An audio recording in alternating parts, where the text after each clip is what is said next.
This episode of the Astro Powder Powdcast is brought to you by Gema. Gema's Optistar all-in-one control unit leads the industry with a design fusing electrostatics and power feed in one compact device. By combining the powder injector and control unit functionality into one device, you get the highest coating efficiency, fastest response times of powder output, and excellent cleaning performance.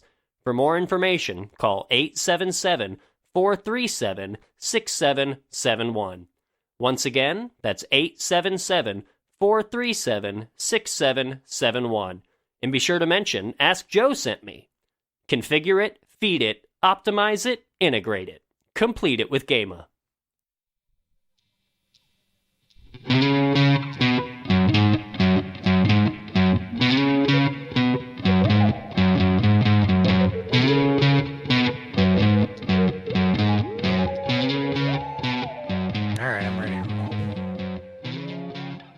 Hello, all you powder coating fans, and welcome to episode 32 of the Ask Joe Powder Powdcast. I'm your host, Joe Powder, aka Kevin Biller, and with me, as always, is my colleague, sidekick, and my partner in crime for all things powder coating, Nathan. He's our lab's powder coating formulator dude. Happy Taco Tuesday, or I don't know what day you're listening to this, but it's Tuesday somewhere, right? It's gotta be Tuesday somewhere. But yeah, we try to get this podcast out every other week, and there's been a little delay here. We've been busy though. We went to the powder show in Orlando, and it was really great to see people face to face, reconnect with people. It's been a year and a half, almost 2 years since we've seen people. There wasn't a moment where we didn't run into somebody we hadn't seen. Mm-hmm.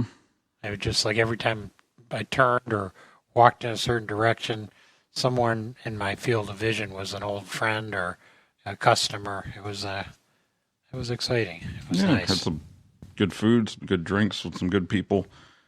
Just hope it wasn't a super spreader event, Nate. Oh, yeah. Probably shouldn't comment on that, but... All right, let's get it rolling. Yeah, but before we do... Shout out.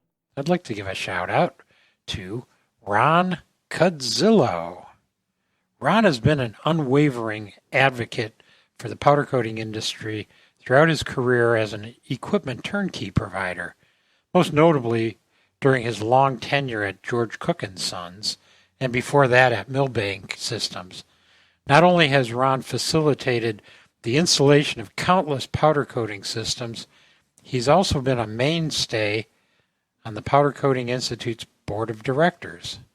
As a matter of fact, he was the president of the board back in 2017, if I got my years correct. Personally, I first met Ron as a fledgling equipment sales guy back in kind of the late 80s when we were introducing novel powder coating technology to the laundry appliance industry.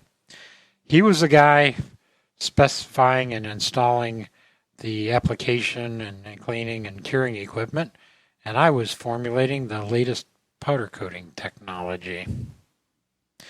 Well, Nate and I ran into Ron at the Powder Coating Week in Orlando, and I looked up Ron, and he lists his occupation on his LinkedIn page as retired at retired. Yeah, that's kind of funny. He's still making things happen as an associate with the Powder Coating Consultants Group. So hats off to you, Ron. It was great seeing you. You've been a great advocate of the industry, and it's always a pleasure crossing paths with you, my friend. Yeah, every time I think of Ron, I remember we were at dinner after one of these conference things, and the waitress said her name was Amelia. She was named after her grandfather, Emilio. And Ron said, yeah, that's why my granddaughter's name is Ronalda.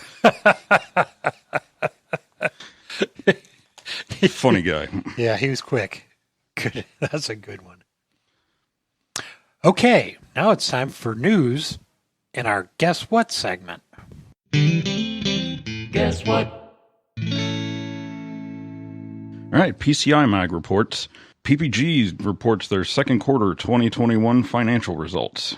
PPG reported their second quarter net sales of approximately $4.4 billion, approximately 45% higher than the prior year. Selling prices increased by 3.5%. Sales volumes were higher by approximately 24% in comparison to the previous year. It's interesting comparing to the previous year on a quarter-by-quarter basis now, because 2020 was not a normal year for anybody. So yeah, 2020 was close to zero in net sales. So 45% higher. Yeah, that's not the only numbers we're going to go over, and I think we're going to see a bit of a trend here. Yeah, they should be comparing it not only to 2020, but to 2019 as well. Right. Kind of keep things in perspective. Okay, another one from PCI Magazine. Axalta announces a global price increase across basically all of its global lines of business due to continued inflationary pressures. They'll be effective immediately or as permissible by contract. So basically, since the beginning of 2021, anybody that's, even slightly involved in industry knows that the raw materials have gone up like crazy in price. Even non-raw material input costs like freight, energy, labor just keep on going up and up. There's delays, things, it's hard to even get raw materials if you've got the money to pay for them. All kinds of things influence it too. I mean, the weather has impacted it in a number of areas. Of course, the big freeze, the deep freeze in the Gulf area near Houston and the kind of Mobile and Alabama coast, that messed up a lot of monomers that went into a lot of the materials that are used in coatings. It just goes on and on and on. Yeah, there's a shipping container shortage. Like, you can't even send things overseas if you want to. We're actually planning on doing an interview with somebody in the supply chain and talking about these issues. Look for that in a upcoming episode. Cool. Here's a report from PPCJ. AkzoNobel grows revenue 26% and delivers 335 million euro adjusted operating income. Their revenue is 26% higher than Q2 2020 and 8% up from Q2 2019. Okay. So that'll show you how different those 2 years were. There's a 4.5% price increase. And as we mentioned, I think it was on the last one, they acquired the Colombian Latin American company Grupo Orbis. And that's expected to be completed by either the end of this year or early 2022. Cool. And Paint Square reports that RPM released their Q4 2021 year-end earnings. How do they? I think their fiscal year ends June 30th. Gotcha. But tricking us again. Yeah, RPM is the parent company of special coatings and sealants brands Carboline, Tremco, also TCI powder coatings. Their fourth quarter year-end financial report, Monday, July 26th, reported sales increases of 19.6% and 10.9% respectively.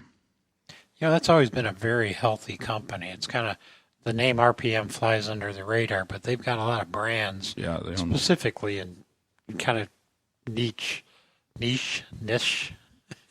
never knew how to say that word. Technologies. All right.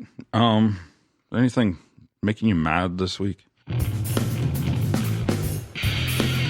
What gets me mad? Man, I'm glad you brought that up, Nate. I'll tell you what gets me mad. You mentioned about raw material prices increasing. Okay.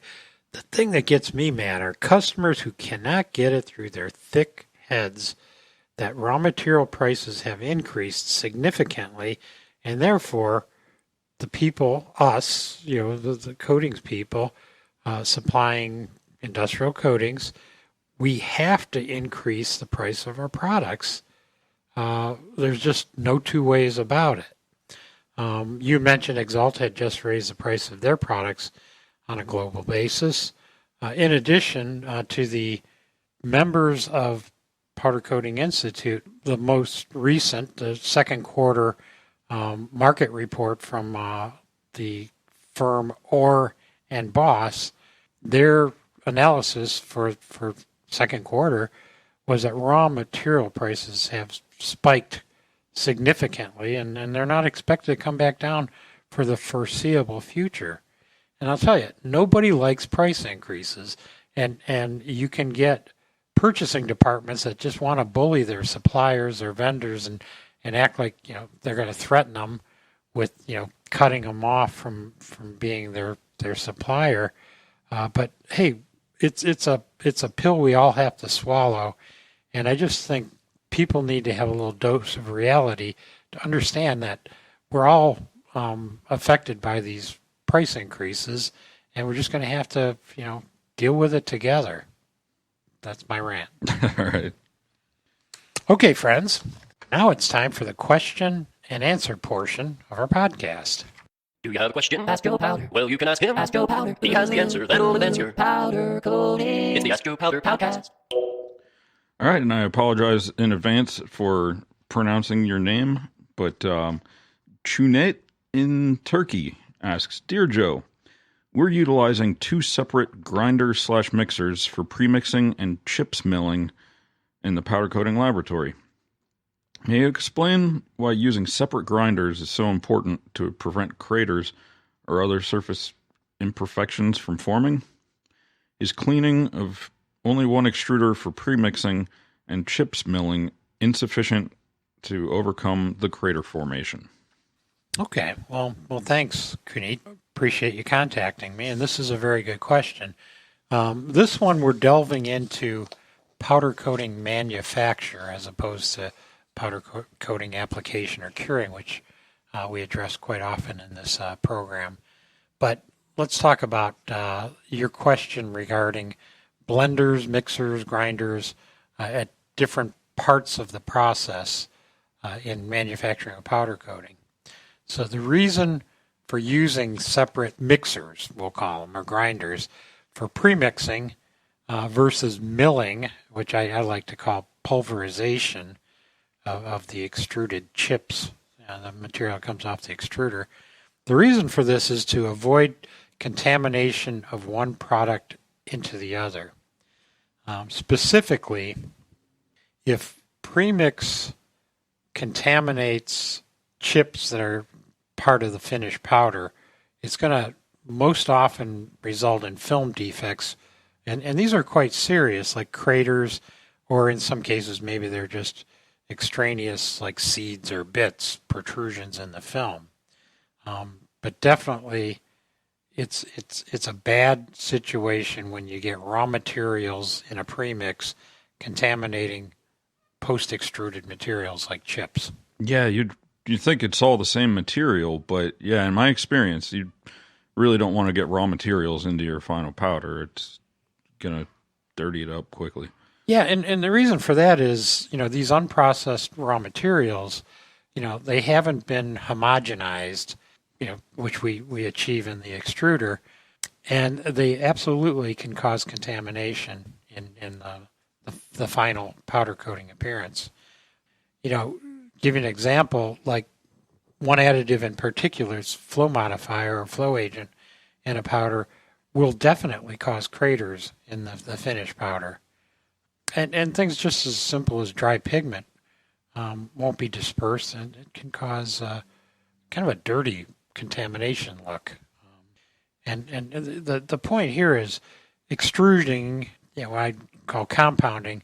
What happens is it melts and mixes the resinous components of the powder formula and makes them compatible.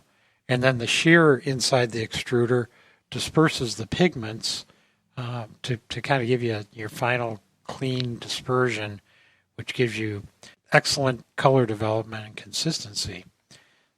If you're constrained to only using one blender, which I hope you're not, you would really have to thoroughly clean the equipment between processes, especially if you're going from the dry premixing to milling. So hope this helps. With kind regards, Joe. And now, a word from our sponsors.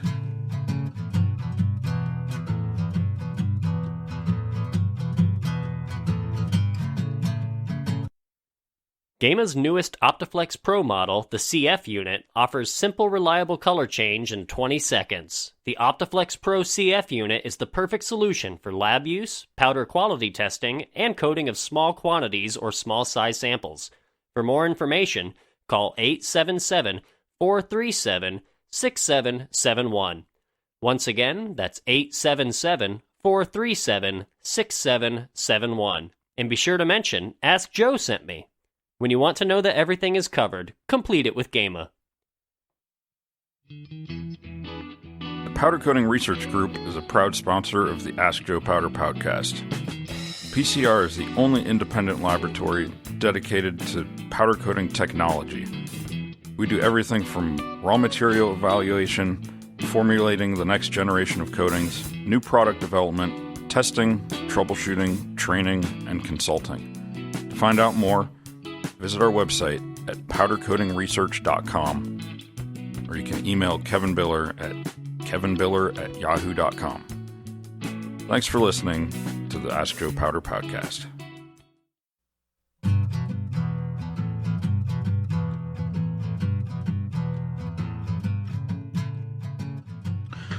Okay, and our next question comes from Reza in Tulsa, Oklahoma. Hi, Joe. I hope things are going well with you. As you know, most industrial powder coating systems have about 60 to 70% transfer efficiency in average, and that means about 30 to 40% of the powder does not adhere to components being powder coated. Therefore, they tend to work on reusing the excess overspray powder, known as reclaim powder, in order to increase efficiency and cost effectiveness. Consequently, we've started on evaluating the possibility of reusing reclaimed powder in a thermal spray or flame spray coating process. We prepared some sprayed metal components with 100% reclaimed powder and tested them against some sprayed metal ones with 100% virgin powder. The results showed no differences between them in terms of other parameters such as coating adhesion, wear performance, etc. They were similar. Also, chemistry of the reclaimed powder remained within our spec. As we're still evaluating this, I'd like to get your opinion and thoughts on reusing reclaimed powder. I know you're very experienced and have seen many different applications. Have you seen others using reclaimed powder in a flame spray coating process? Is this something that you recommend? And if yes, what mix ratio of reclaimed powder versus virgin powder would you recommend? Thank you for your time, and your answer to my question will be greatly appreciated. Thank you. All right, Reza. Thanks for your question. You guys are doing some interesting things here, and really it is an interesting path to managing oversprayed powder coating. And you are correct that the typical application systems operate at about 60 to 70% first pass transfer efficiency. And of course, this is really dependent on what you are spraying and the quality of your application equipment and control system. For example, if you were spraying wire racks, which are more air than target, your transfer efficiency is going to be relatively poor. But if you're spraying like some type of flat panels, two-dimensional type items, your transfer efficiency should be quite high. So just keeping that in mind, let's address your issue with flame spraying reclaimed powder coating. You mentioned kind of a mix of reclaim and virgin powder. This sounds like a good idea and it may work, but let me tell you some of my concerns. Powder sprayability is mostly tied to the particle size distribution. Virgin powder, if it's a high quality product, will have an ideal particle size distribution.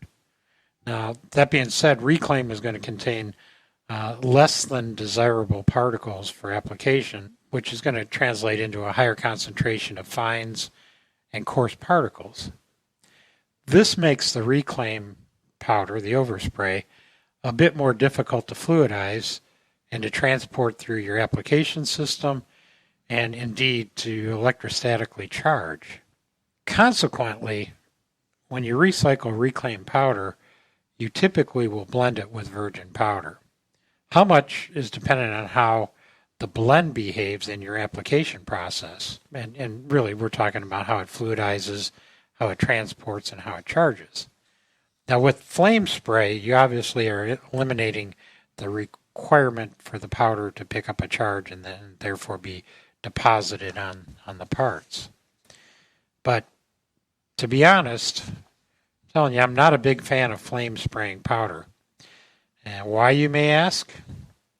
I just think it's a bad idea to create a cloud of fine organic particles with lots of air, namely oxygen, and move it through space, then pass it through a flame. I can see the generation of maybe a flamethrower effect, or worse yet, rapid combustion resulting in a kaboom. That said, there may be alternate thermal spray processes such as plasma or high-intensity infrared that may be safer, but I'm really not sure about that. Now, regarding your question of ratio of virgin to reclaimed powder, you can probably incorporate a fluid flow additive to help these non-ideal particles to fluidize and transport better through your application system. This use of post-fluidizing additives, especially if you add too much, can result in lousy electrostatics. However, if you're using a thermal spray process, that's not going to be an issue. What I can say, though, is good luck with your inventiveness. It's always encouraging to see someone thinking outside of the box of powder. So, best regards, your friend, Joe Powder. Okay, everyone, before we go, let's fill you in on some upcoming events. Hey, friends, where are we going? To an upcoming event. Alrighty, in August 24th through 26th, the Powder and Bulk Solids Conference Exhibition is taking place in Rosemont, Illinois. That's more material handling, general things that come in a powder form, but obviously that does include powder coatings and how you move those materials from place to place. September 13th through 16th is FabTech in Chicago, Illinois. That's for people who make things. The finishing section is actually really pretty large and has a lot of cool powder coating stuff. I thought, I looked at the conference. They have some good papers, some good presentations, I think. They did a pretty good job with setting up their agenda this time. Yeah, well, if you're wanting to attend a conference in September, you're going to have to choose carefully because they're all happening at the same time. Same time as FabTech, the 14th and 15th of September in Dresden, Germany, is the 31st Powder Symposium.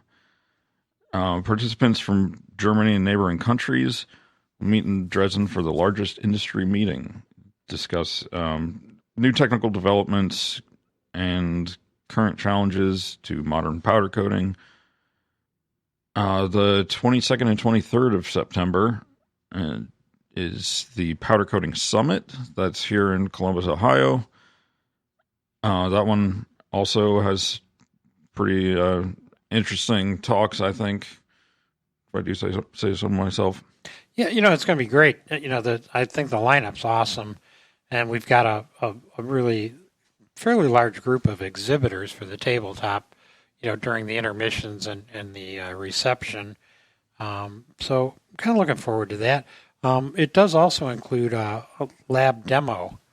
I don't know if we've mentioned that in the past, but there's a live demo in our laboratory, and it's sponsored by BIC Additives USA, and they're going to show you some of the tricks of some of their product lines and how they can give you special effects in powder coatings.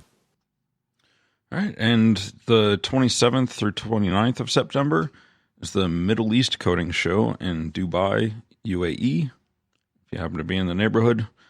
And then November 30th through December 2nd is Aberfati in Sao Paulo, Brazil. That's the big, another big international show. It's going on in South America. Yeah, I'd like to go to that one. I'd like to go to the Middle East Coating Show as well, but probably not going to make it. All right. Well, you can catch the traditional Ask Joe Powder question and answer in print in Powder Coated Tough magazine. That's published 6 times a year by the Powder Coating Institute. You can also find it in every edition of Polymer's Paint and Color Journal, which is published out of the UK and serves the European and Middle East markets. And you can also dig a little deep into the Paint and Coatings Industry magazine, PCImag.com, on their website under their Finishing Flash tab, and you'll find some questions and answers from your friend Joe Powder. All right, you can find us online at askjoepowder.com. If you want to know when these irregularly scheduled episodes come out, you should subscribe on whatever your podcast app is. It'll pop up and notify you when a new episode comes out. We also have a YouTube channel. If you subscribe to that, then we can finally change the URL instead of a bunch of random characters. That'd be nice. We could name it. On Twitter, a.k.a. Joe Powder. And if you want to submit a question to be answered on the podcast, the email address is askjoepowder@yahoo.com. Or we have a voicemail box. You can call and leave a message. Country code 1-478-2-ASK-JOE. That's 1-478-227-5563. This has been a production of the Powder Coating Research Group. Our music, editing, and all that fun stuff is done by Nick Page. Cheers. And keep your powder dry, my friends.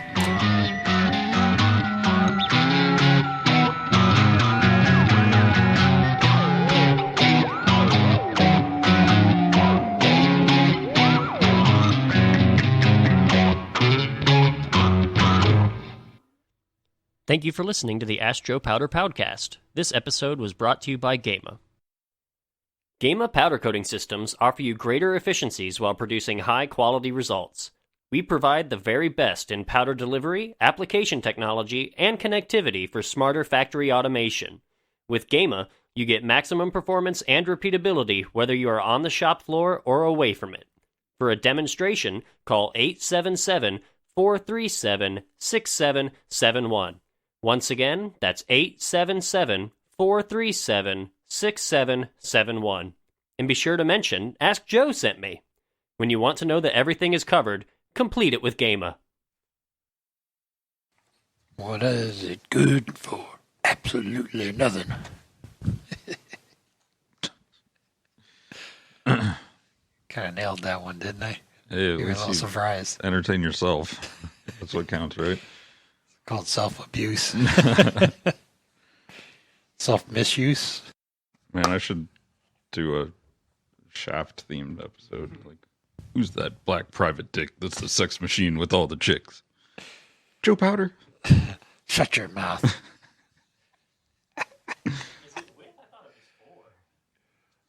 Sweet Jane has a good intro. No, I'm thinking, no, it was the 6th of September. They always remember. What song is that? Papa was a Rolling Yeah. Stone. Oh, that is the best opening. Yeah. For sure. No, I got that mixed up. That is the very best. It's about 6 minutes. Or an Yeah, it goes on. 8-minute song. Fantastic song.